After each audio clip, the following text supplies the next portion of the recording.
This is Don Wick from the Red River Farm Network. Welcome to our celebration of women in agriculture. We're calling it Agriculture, and it's made possible by the good folks with the Minnesota Soybean Research and Promotion Council and our other sponsors as well, and we sure appreciate those folks. Our guest is Bev Durgan, Dean of the University of Minnesota Extension Service. And Bev, first of all, a pleasure to having you on our program. Oh, it's great to see you, Don, and thank you for having me. It is a pleasure for myself also. Well, let's go back and start about your introduction to agriculture. I assume you come from a farm background, Yes, I grew up in an integrated farm in Montana. and make tell me about the journey and how you came to the University of Minnesota. So, as I said, I grew up on a farm. So, it was a beef farm and crop farm.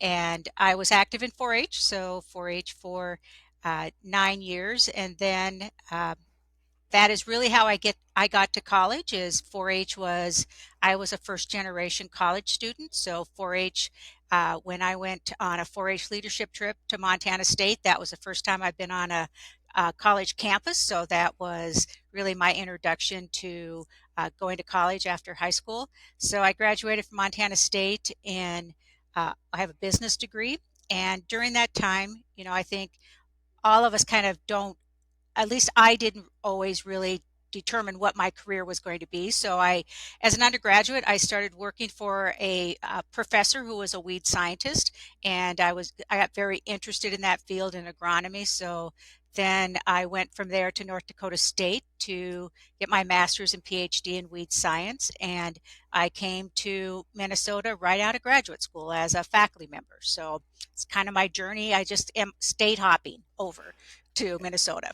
And of course, you spent time in the plant sciences department. Do you still hold that professorship in weed science here at the U? Yes, I still have that. I'm in that agronomy and plant genetics, and I do continue to do some research. So I still have some of my plot research up in Crookston, not as much as I used to because there's just not enough time. And one of the things that I really love to still be able to do is that I do still teach an undergraduate course. So teaching students and seeing these young people come up into agriculture and just seeing their enthusiasm for agriculture is very important to me. So I still love teaching that course. It's got to keep you grounded, I would think. That's right. Yeah, they don't really care that I'm a dean. Well, tell me about that path into that role, Bev. Into teaching? Well, into the administration side. Oh, into administration. So, as you said, I came to the University of Minnesota straight out of graduate school, and so I loved being a professor. I loved being a weed scientist. One of the things I love the most about my career in agriculture is working directly with farmers. And as you know, I spent a lot of time in the Red River Valley and made good friends there, and really got to appreciate the agriculture there. But after a while, you're looking for new things. And there was a dean of the College of Agriculture, Mike Martin. Many of you might remember Mike. Yeah. He really believed in succession planning and supporting new people into administration. So he had a program that allowed faculty members to come into administration for about 50% of their time to learn about leadership. He sent me to a lot of leadership programs for me to learn about leadership. And so after that was over, there was an opportunity to go into administration and the College of Agriculture as an associate dean. And so I went in as an interim. I went back to the faculty. I was a reluctant administrator, I think. So Yeah. then the opportunity opened again, and so I went into full time as the associate dean for research um, at and their chief financial officer in CFAN. So that was a great way again for me to really look at the breadth of the research mission of the college. I still, like I said, got to do some of my research and work with students. And then the opportunity for extension dean came up, and I spent my whole life in extension. My faculty career was in extension. It was a time when extension just went through the reorganization, and there were a lot of people were concerned about the future of extension and whether extension was still going to be able to serve the mission of the state. And so I thought it was a great opportunity for me to really take a look at extension and to get extension into to the place where we should be. We should be serving the state. Um, we need to be out there helping people solve some of these big problems. And so it's just been a great career for me to be leading extension. And that's kind of how I came here. And I've been here for, I was just looking, I think it's 17 years now. So it's been a long time. Well, I've been in farm broadcasting business 40 plus years and have worked with the folks in extension throughout that whole time period. It really has evolved during that time period. Uh, Talk to me on really that experience and where we've been and where we are today.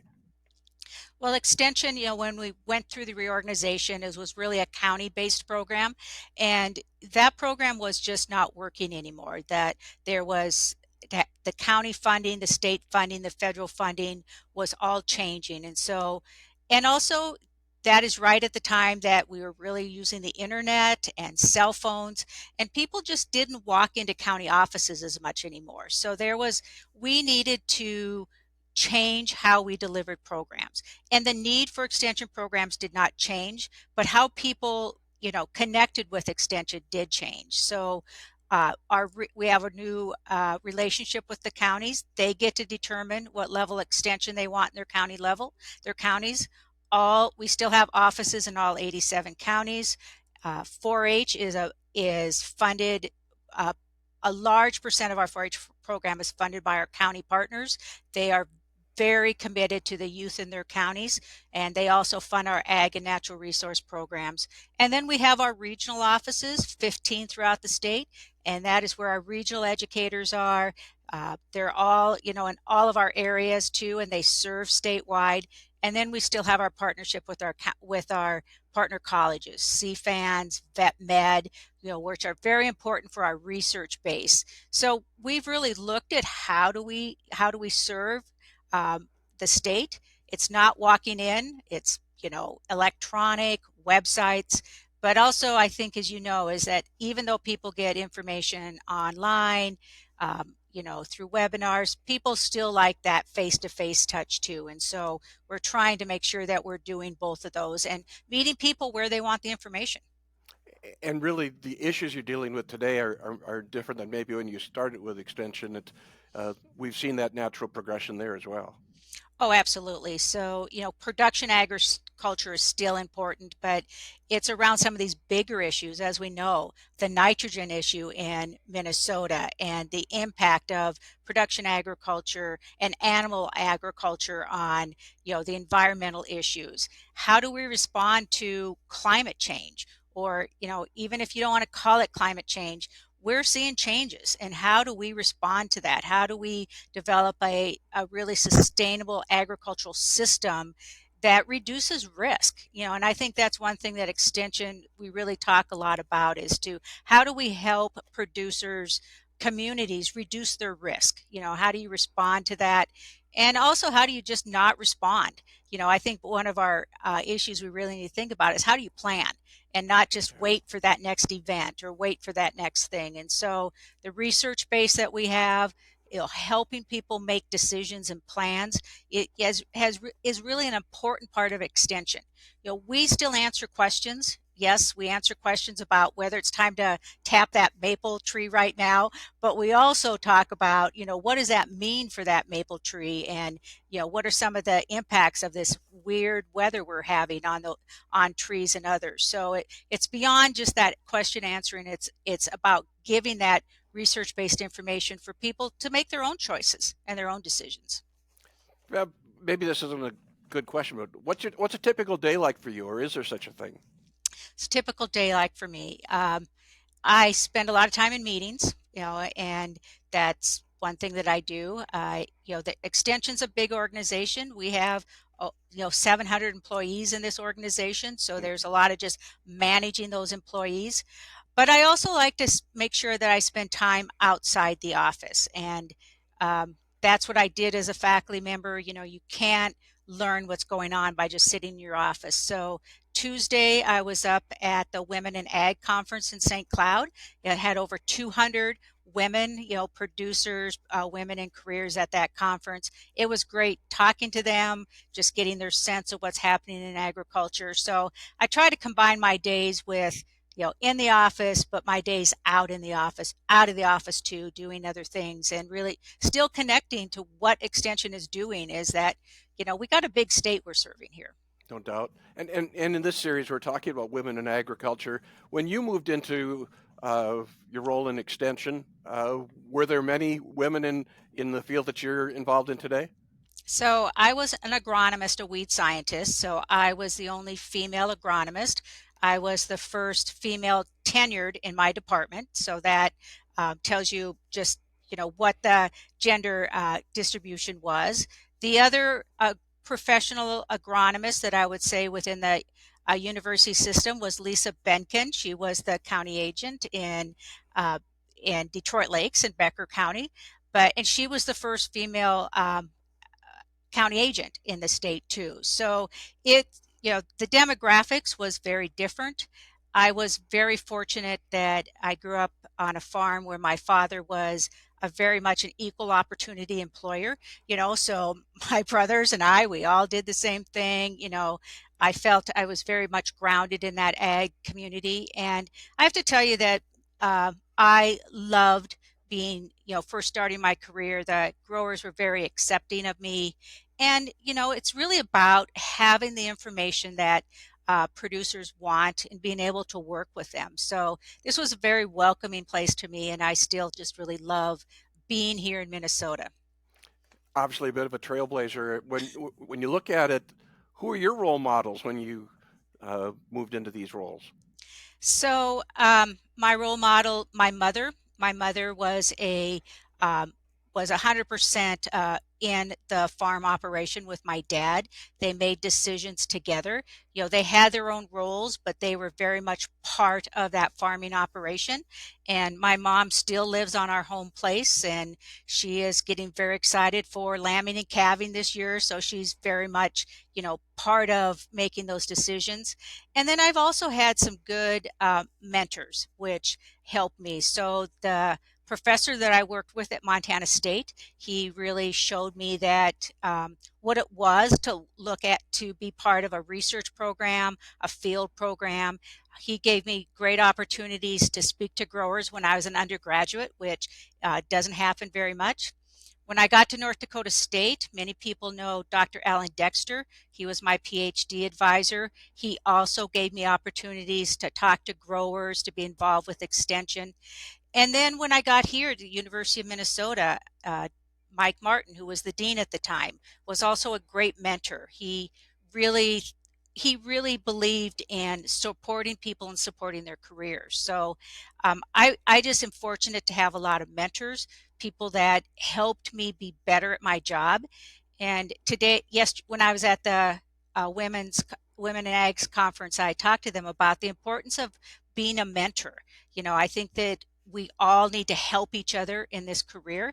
And being a woman in agriculture, I didn't have a lot of women mentors when I first started, but I had a lot of good mentors. And I think that we have to look, they just don't come to you. I think you kind of have to look for them. So, In addition to looking for that mentor, is there any other go-to type of advice you'd give to women in this business? um, I think women need to be really good at what they are doing, continuing their education. I think that women in agriculture tend to spend a lot of time taking care of other people and not themselves. And so, going to conferences, spending some time taking care of yourself, and not always being just the person that solves all the problems. I see that a lot is that women really feel like they have to solve the problems, and you can't always do that. You got to work on that, but it's really taking time for yourself and learning new things. If yes, it's important if you are out on that farm to do that, but you also have to learn new things.